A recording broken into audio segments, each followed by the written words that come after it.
to In the Room with Sammy and Owen. I'm Owen Burke. And I am Samuel Alberto Calderon II.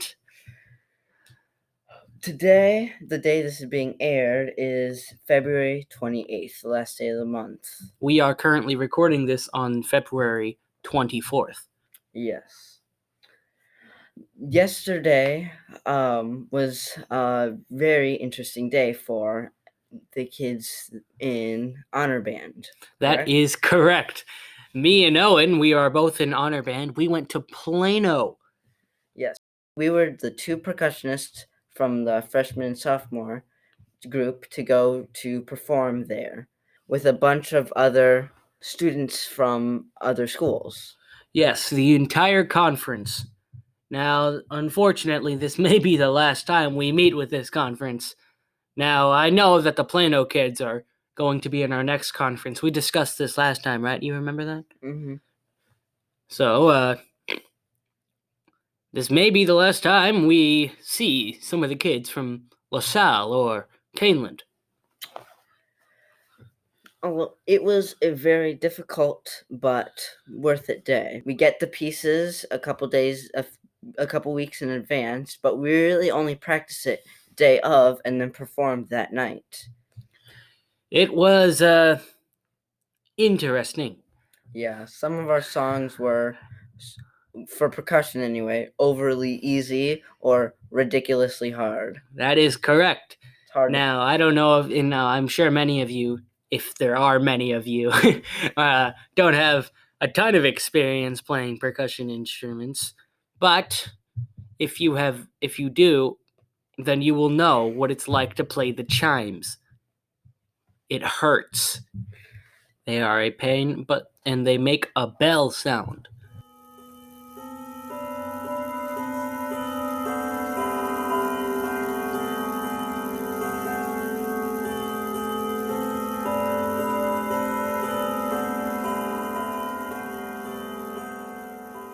And that should be good enough.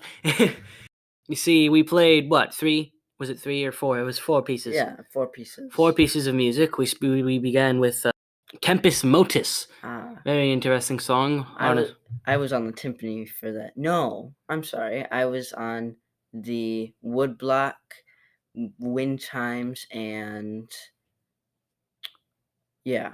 The wind chimes or the tall chimes? No, wind chimes. Okay, the wind chimes are not the same thing as the other chimes. Wind chimes are like the things that you hang on your porch. Yeah. Those are percussion instruments that are actually used. I played the bass drum for Tempus Motus. Ooh.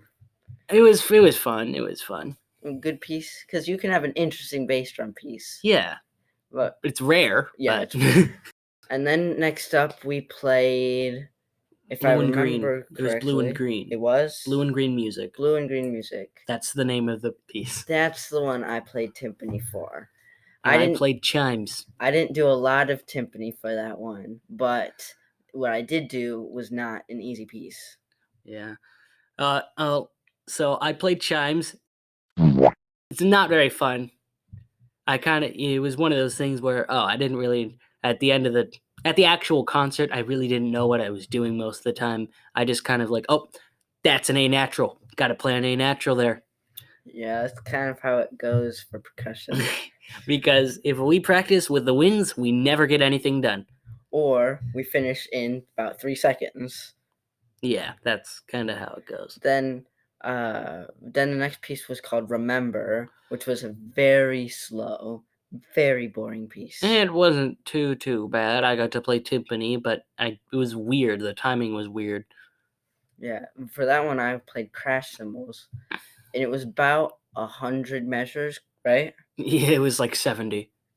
70 measures. And I played the crash cymbals 3 times. Isn't that invigorating? I only played 3 times that entire piece. I felt so bad. Then we played a great piece, actually. It was pretty cool piece called Argentum by Randall Standridge. It was a fantastic piece to listen to, but it was done in 7/8 which if you are in band, or if you have any experience with music, you'll know that standard time is 4/4. It's 1, 2, 3, 4, 1, 2, 3, 4. However, in 7/8, Owen, do you wanna tell them how you count in 7/8? 1 and 2 and 3 is 1 and 2 and 3 is Or 1 is 2 and 3 and, which is the same thing but different. it's Not easy. Yeah, it was an incredibly difficult piece. Fantastic to listen to, but really hard. We only had one day. We only had one day. Now, of course, the kids from the other schools are fun, but it's, ultimately, we blame you, wind instruments. You know what you did, and that's take up all our time. Yeah, that's the awesome thing about our school, and this is not a normal thing. Mr. Heinekamp, being the amazing band director he is, he split the classes into two classes, the wind and the percussion.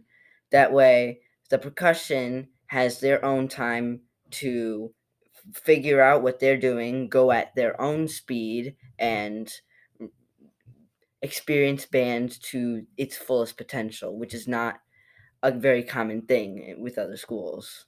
Anyways, we're not going to talk about music the entire time. It's just, this was a recent event in our day.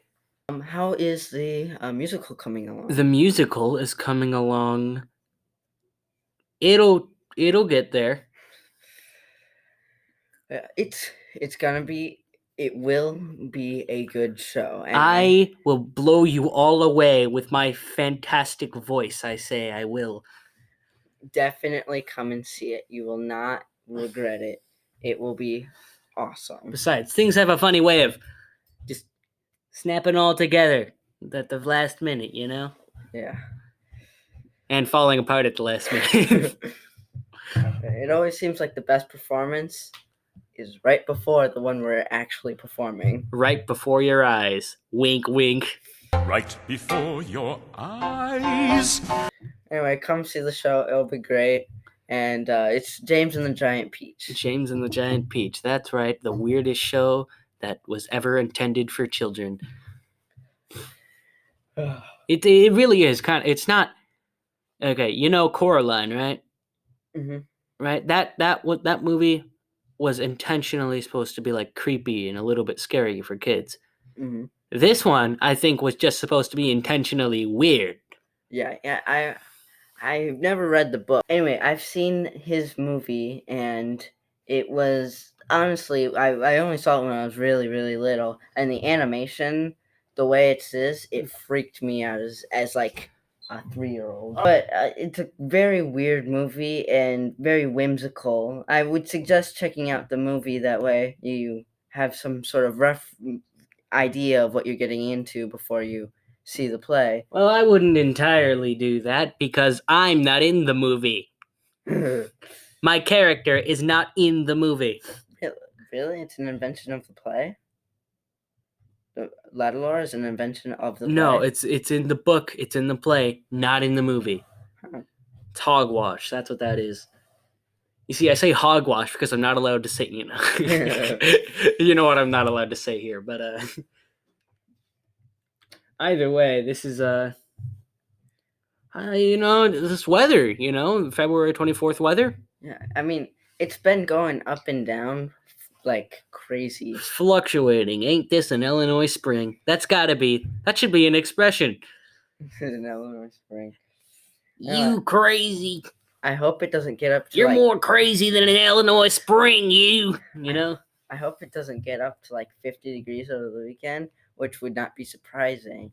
But I'm going to be going sledding with my family, and up in Wisconsin. But if it's 50 degrees, we might have a hard time keeping the snow on the ground. No, it's cool when it's 50 degrees because then all the snow is wet and you go even faster.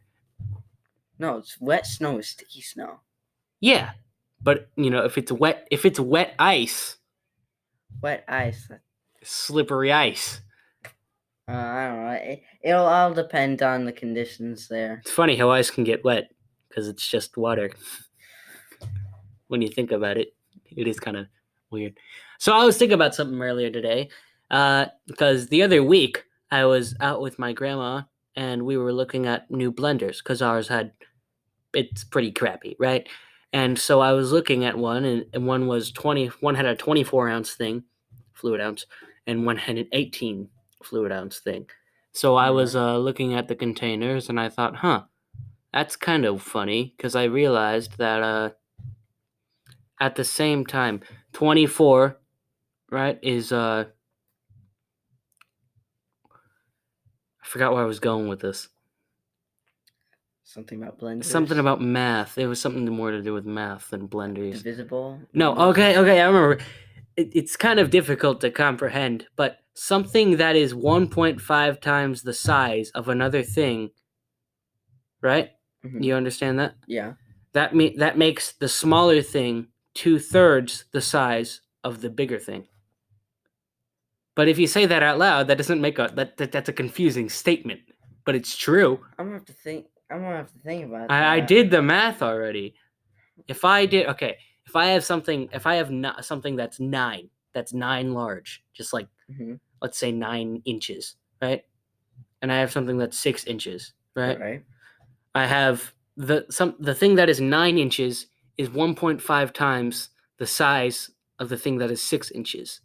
All But right. at the same time, the thing that is 6 inches is 2/3 the size of the thing that is 9 inches. Wow. Which is linguistically weird. Math-wise, makes total sense. It makes sense if you walk through it, but wow, It's just a lot of conversions. Yeah, that's the thing about math I've been realizing lately. It feels like at first glimpse it should not make sense, and then you walk through it and it's a whole different ballpark. Yeah, math is pretty neat. I remember there was a teacher. I think he was a math teacher. I can't remember who he was exactly. I don't actually know his name. I've never had him as a teacher, right? But he asked me to shout him out on the podcast. I think you're kind of failing at that. No. Well, I can't. He can't expect me to know his name. I don't know his name. A teacher of the district? Yes, of this district, of course. He was walking down the hallway. He's always walking around, like, peeping into other classrooms, popping into other classrooms, just, like, looking in, and then he leaves. Yeah, I think he's a math teacher, but, you know who you are. Shout out to them. Did you know that today is... Or not today, but by the time you guys are hearing this, which is February 28th, it is, according to IHOP, it is National Pancake Day. Which changes annually, so don't expect it to be in the same place next year. Yeah. If you really cared about National Pancake Day that much. Honestly, we don't even have an IHOP anywhere near here. No, there's the nearest ones in Yorkville or Oswego, maybe. And those are way bigger places than we are. I haven't even been to IHOP in 5. I went to IHOP the other week after Batavia. The concerts that the Batavia thing, that was a concert that we did. Another thing where we just went to Batavia. We went to Batavia, performed our 3 pieces that we have been practicing on, and then got to go and work with a clinician that basically helped us step up our game. Yeah. It was really helpful advice, but we're not gonna. Again, we're not.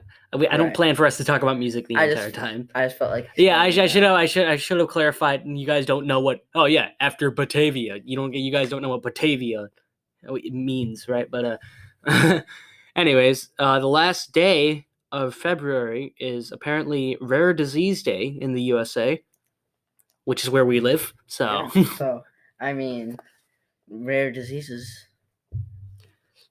They're rare. I don't know them, so not sure what constitutes a rare disease. At this point, it's probably stuff like tuberculosis. Tuberculosis is... It used to not be rare, but now it's pretty rare. Hey, fun fact about tuberculosis. Modern medicine. Yeah, modern medicine. Huzzah. But, fun fact about tuberculosis, it is the deadliest disease in all of human history. Really? Yes, more deadly than the Black Plague. Wow. You know why? Why? Well, the Black Plague went away. Tuberculosis didn't. Not until modern medicine tuberculosis has an estimated 1 billion claimed lives. Wow, that's a seventh. The Black Plague had 2/3 of Europe at the time, where there weren't that many people in Europe comparatively to now. Well, proportionally, the Black Plague was devastating, but that's just because there were a lot less people and a lot less hygiene. Yeah. Well, I mean, Europe was extremely unclean, but the Americas well, we don't really have a lot of history at that time, as far as I know. But we know them to be a fairly clean people. I didn't know that very much. Well, we as in the royal we.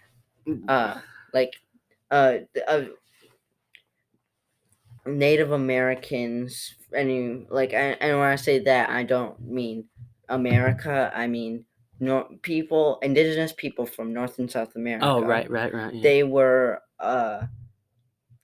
those people were they didn't get a lot of diseases like people from Europe did. The Europeans. Well, I'm sure they probably just had their own diseases. Well, Europe developed its wide amount of a very wide amount of diseases, a lot of which are still a thing. A lot have been cured since. Well, it makes sense. Europe is pretty condensed compared to the Americas. Right.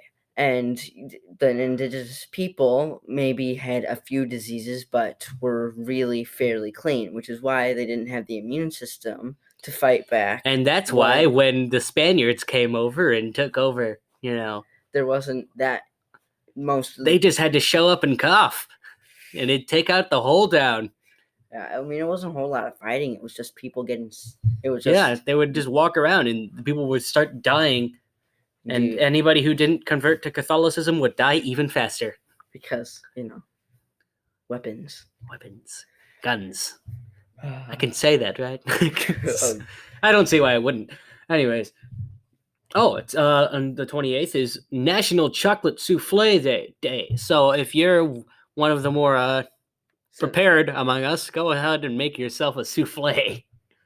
Well, it's getting close to 20 minutes now. It's beyond 20 minutes. Really? Yes, 20 times. So we should get wrapped up. We probably should. So this has been In the Room with Owen and Sammy. Samuel Alberto Calderon II. And goodbye.